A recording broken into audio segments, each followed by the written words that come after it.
Hello, everybody. How are you? My name is Uncle Bruce, and I'm here again with Juvenal. How are you, Juvenal? I'm fine, Bruce. Thank you for having me again. Very good, very good. So today we have a very important topic to talk about, and it is what is it in Portuguese? RH, RH, RH. RH. Yeah. Because in English, it's human resources. Okay, referencing businesses and the people involved. So I'm going to share my screen as we always do to show you the article that we are using to communicate this information about. So here we go. And here is the title of the article, the eight biggest HR trends in 2024.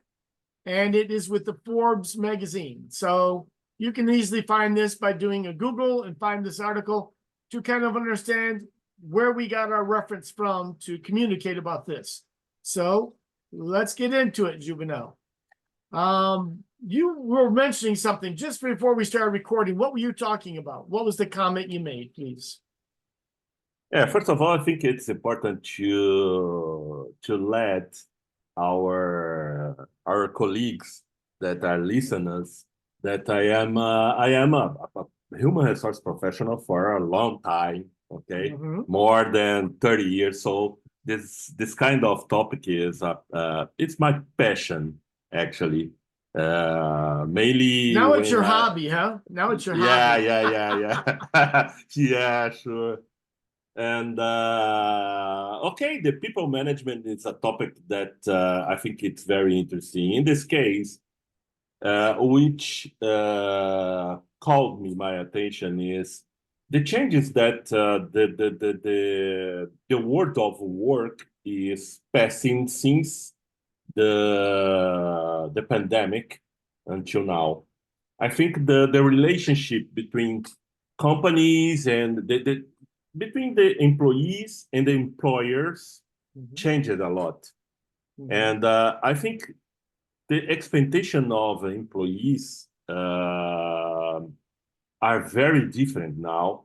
And maybe the relation, the way they thinking, work, job, it's quite different, you know? And we have something occurring now, like technology, the AI in place, the change of employees' profile. We are seeing a change on generation working, like the baby boomers are retiring. I'm a baby boomer. So I am a X generation. I am a representative of X Generation X, generation, huh? Generation X. And Generation X is achieving the board in general. And we are seeing the millennials, taking over the seats of managers, directors, and something like that. And, there is, in my opinion, a conflict in place because the management style of them is quite different than, X generation or even baby boomers generation. But maybe the companies are not ready out yet to lead with these changes and to lead with this new behavior of employees. Employees. So I think this is the article talk about. Okay. So what I want to do is to share my screen again. And I saw a comment here in the article that I wanted to just get prepared to discuss. Okay. And so it's this right here. It says, for HR professionals, the challenge will be managing the different expectations of culture and working life held by younger members of the workforce, which often include a desire for improved work and life balance, continuous education and upskilling, and a greater emphasis on diversity and inclusion and sustainability. So I thought that was a very good sentence to start talking about these topics in more detail right now. So what is the first thing that they discuss in this article? It says HR tech in the article. And it's talking about using AI, basically using augmented and virtual reality, learning platforms, workforce tracking systems capable of monitoring engagement and performance. So a lot of things. And so that was something very important to think about, because I remember when people started looking at social media sites for the people applying for the jobs. And the people are like, what? You looked at my social media? Exactly. It's public information, dude. Come on. I want to see what you do. In English, we would say, are you a dope head? Are you a doper? You know, do you smoke marijuana? Do you smoke cocaine? That's what they would look for in the profiles of the social media for the individuals applying for the jobs. You know, do you go out partying a lot? Lots of pictures of carnival. Okay.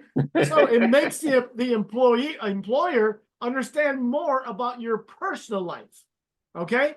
And exactly. That's not your professional life, but it implies that this is part of your character. So, I mean, it's all what they call fair game. Okay.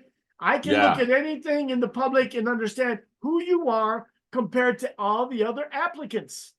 And so if your social media is full of party time and maybe some things like lots of drinking, lots of drugs, whatever, that's your business. But this implies this is who you are as an individual. And maybe I don't want you in my company because this is a serious business. And my salary that I'm going to pay is a lot of money. 300,000 reais, 1 million. You know, it depends on the level of employment. But still, these social media sites that we use, Instagram, Facebook, what is it called? Snapchat, all these different places, they start looking at that and they start comparing you to all the other applicants with this also, with all the social media. Exactly. Didn't you do that when you were working HR? You started doing that?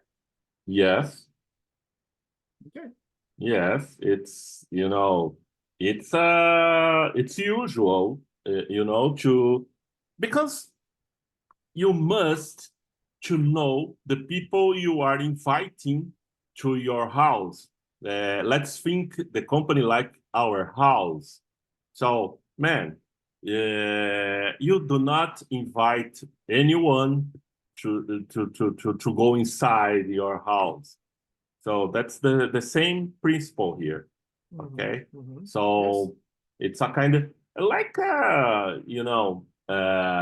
for some professions, like the guys that will work as how can I say, guard, the private guard, security guard. Yep. Security guard.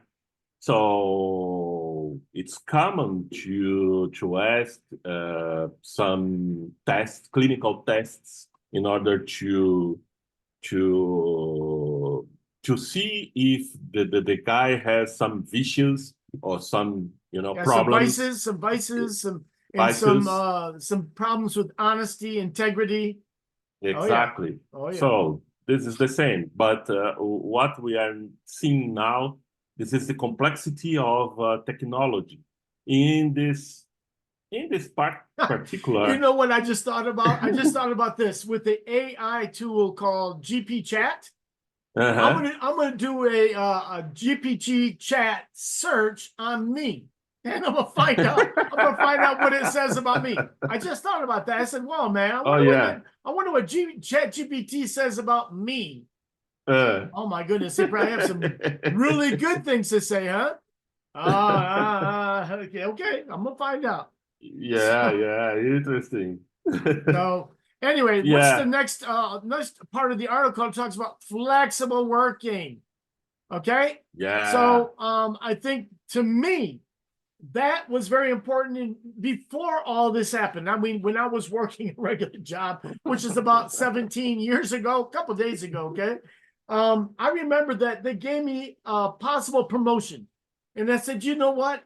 I don't want more money. I want time away from the job where I continue to get my job, my salary, okay? But I have time away, like vacation time. Remember, in the United States, the American workers get 2 weeks of vacation. 2. And that's pretty good.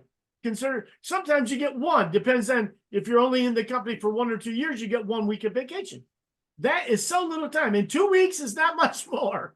So 2 weeks is like, oh, I'm gonna have vacation 2 weeks away from my job. Dude, I want to live in Brazil and get 1 month of vacation. Yeah.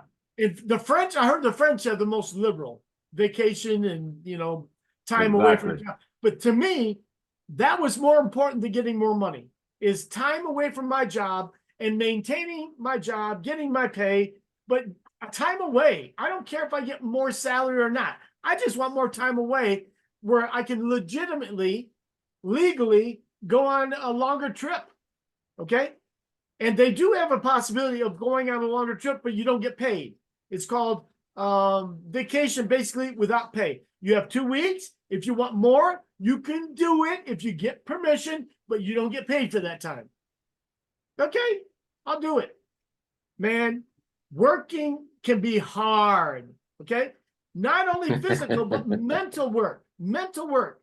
Working on a computer, doing meetings all day. Some people are in meetings all day, and then they need to work after the meetings. It's like, oh my goodness. Yes, I and want more time away from work.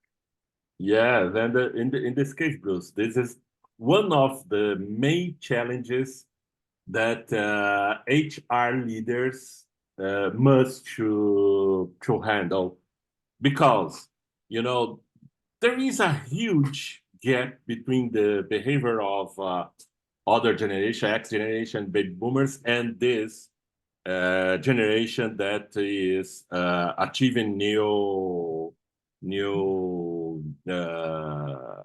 jobs or positions in the company, and they care more about their personal life.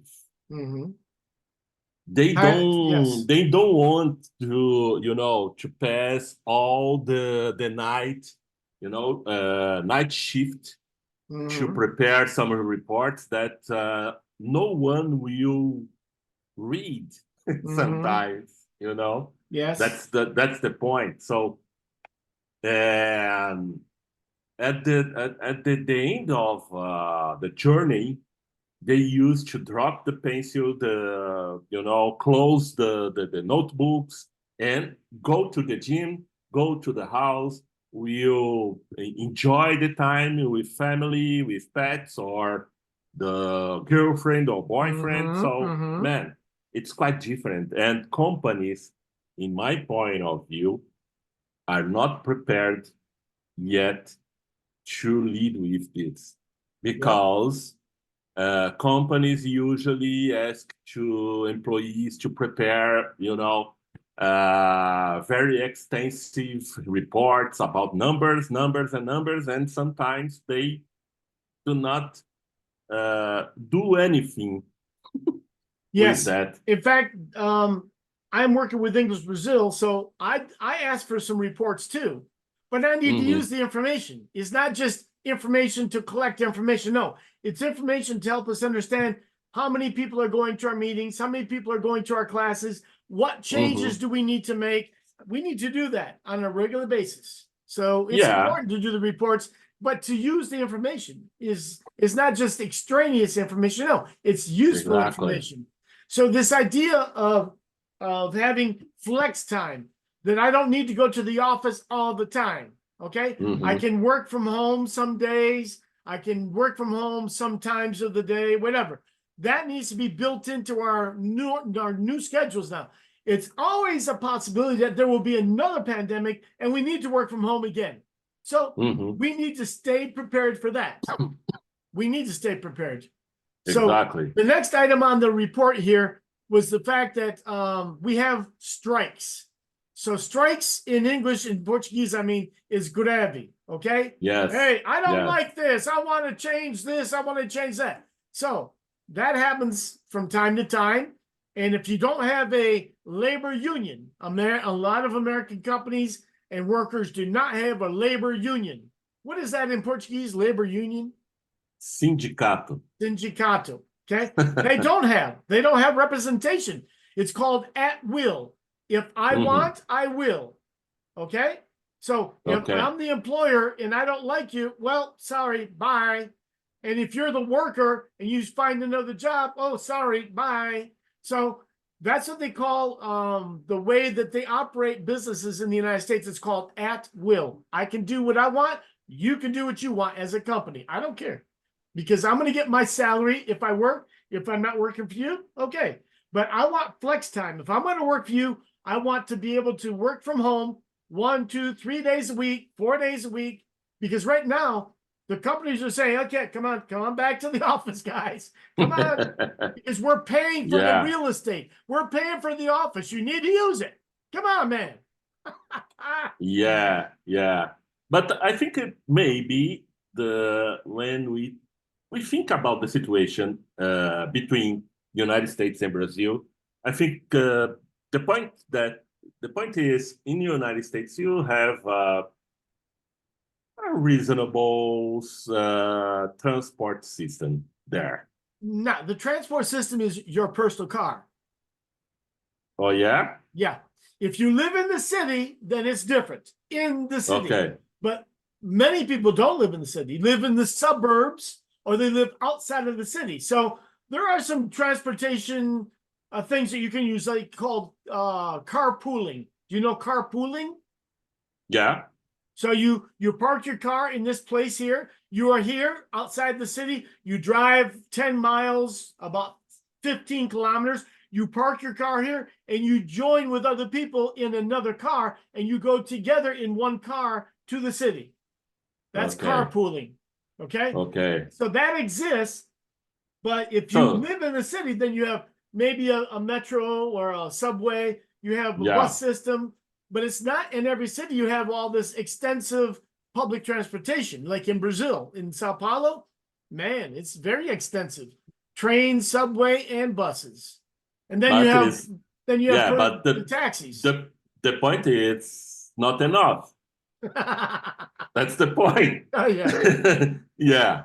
And think about it. For example, I live in the south of the city, and if I schedule a meeting in Guarulhos or Osasco, it's a long distance from you. Exactly. So the point so is, you can take public transportation to see you take a bus to the metro to the train to the center of the city of Osasco. Then you take a bus to wherever you're gonna. That's a lot of time, man, just traveling. But if you have a car, it's only about 25 minutes. So I think this is the point. So maybe the employees are getting more time to dedicate to themselves and do their jobs from home and participate of meetings. And I have to confess, when I was in a company years ago, the majority of meetings that I participated was bullshit. Well, so I think that if you have a meeting 1 hour maximum, unless it's an emergency with emergency situation, but 1 hour is a maximum for a meeting, dude. Maximum. Agree. You could do a half-hour meeting and accomplish your purpose. But people like to talk and talk and talk and, oh, let me have another cup of coffee. How are you today? Oh, how's your mom and dad? How's your cat, dog? Come on, man. Exactly. I have work to do. So that's the point. So, this is a issue that the human resources professionals must to lead now. And I think, in my point of view, it's necessary to build some strategies for a long term, because it's something that come to stay. It won't change in the short term, so it's necessary to face that and solve that. Yes. Another thing that the people are asking for is the opportunity to prepare for my promotion. What do I need to do to be promoted to the next level?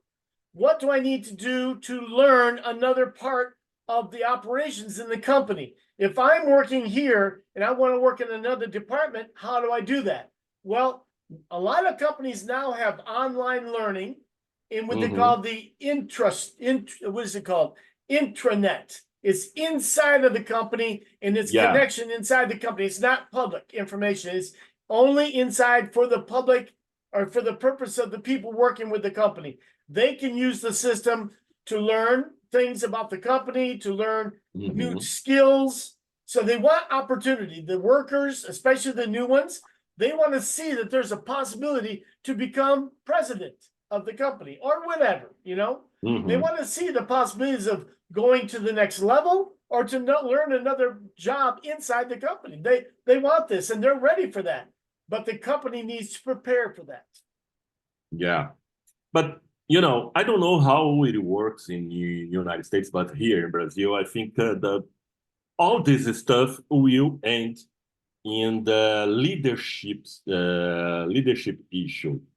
We do not have, or companies does not prepare enough good leaders.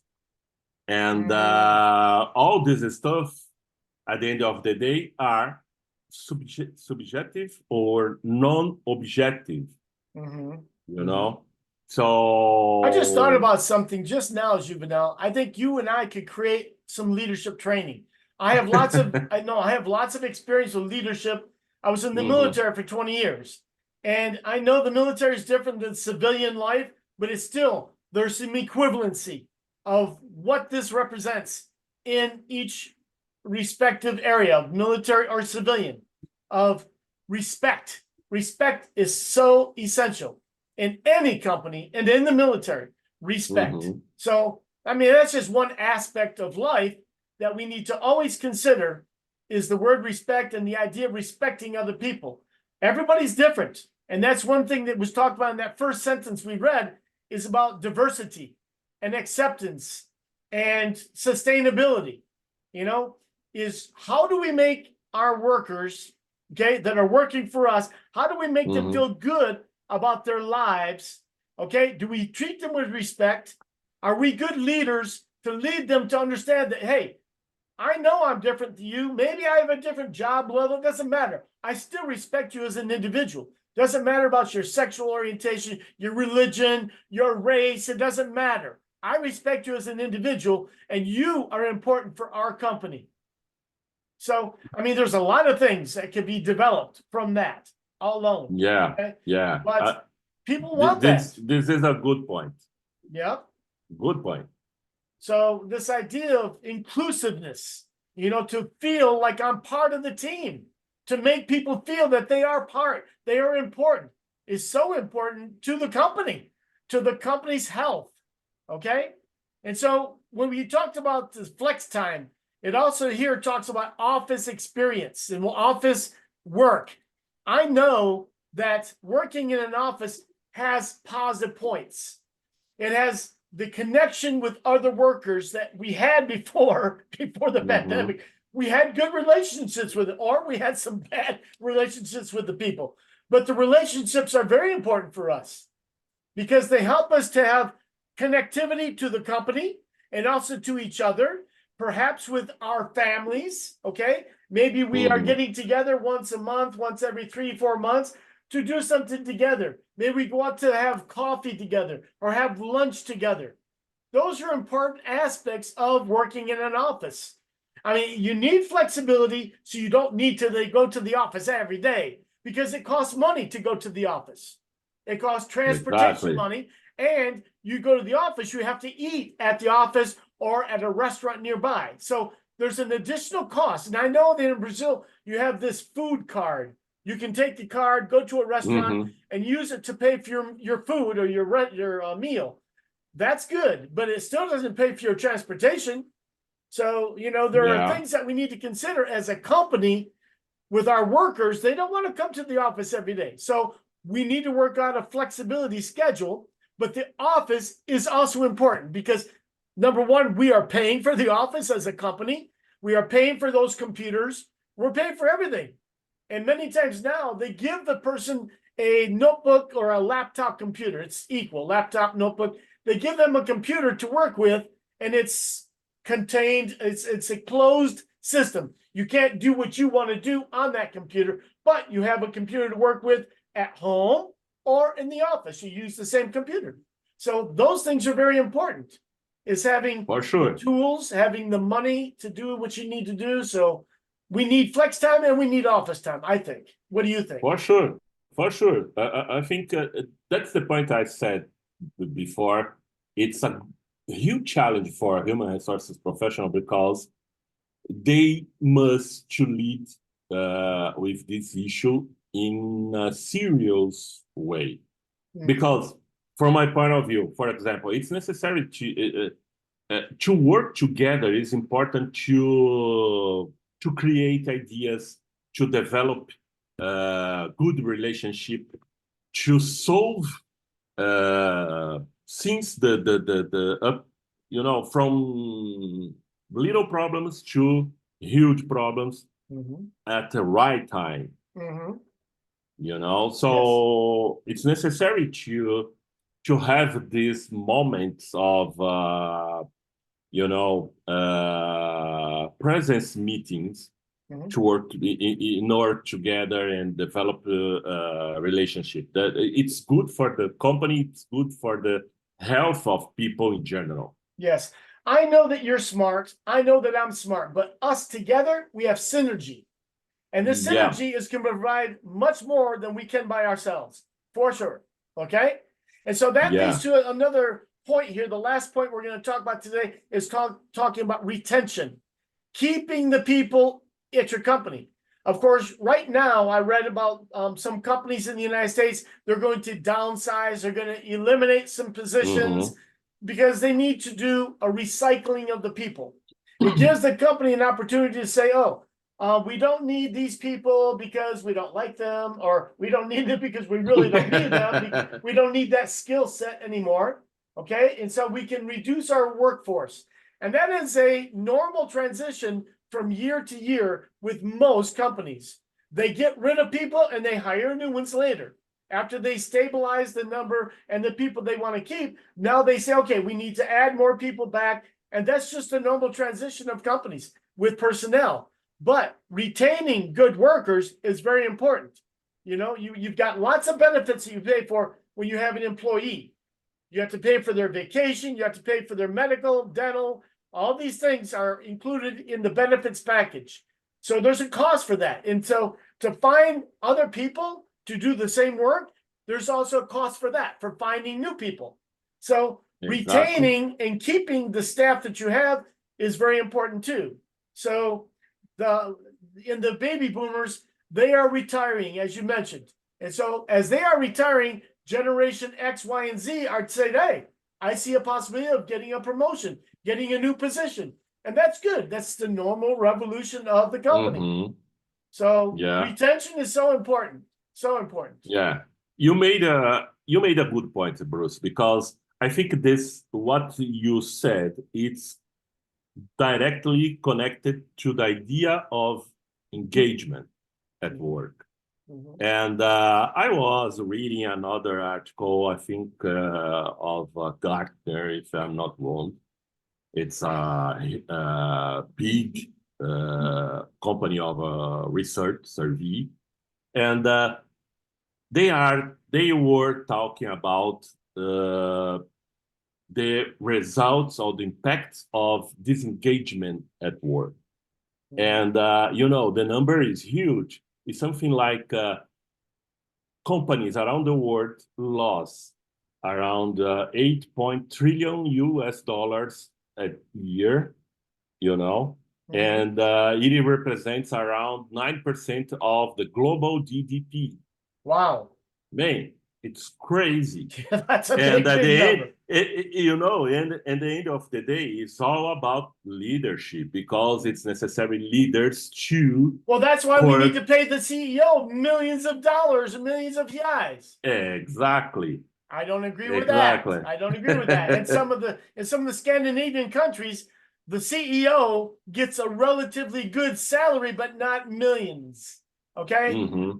Whereas the average salary is about 100,000, they might get about 500,000. So 5 times the amount, but not millions. Okay. So that there is relatively, it's okay. You are responsible, so you get paid more, but not like lots more. Bastante, okay? And actually there's a word in French, it's called beaucoup. Beaucoup is very much more. So I think that the CEO is responsible. They should get more compensation, but not so much more. Not like millions. No, I don't agree with that. That's a capitalistic idea that I don't agree with because it diminishes the worker. It's like, oh, you don't compare to the CEO. Why? Because he's so much better than you. Yeah, okay, whatever you say. I don't agree with you. You know, I work my butt off. I work my butt off, and this guy gets, or this girl gets millions, and I get tens of thousands or maybe 100,000. It's not right. It's not right. It's so unequal. Unequal, both. Okay, so anyway, guys, that's about it for today. Any last comments, Juvenal? No, Bruce. I think it's a huge topic to talk about. I think it's necessary more 3 or 4 sessions to talk. Probably. So what we did is a good point. We opened up a can of worms. You ever heard of that expression? No. You know, worms are what you use for fishing. Okay. Okay. So it's a can of worms, you know, full of worms. It's like, who wants to look at that? So anyway, it's a lot of things to think about, talk about. But we appreciate you guys coming today and listening to us. And hopefully you can make some comments and tell us what you think too. So just want to say goodbye for now. This is Uncle Bruce saying goodbye. Okay, goodbye everybody, and see you next week. All right, bye-bye.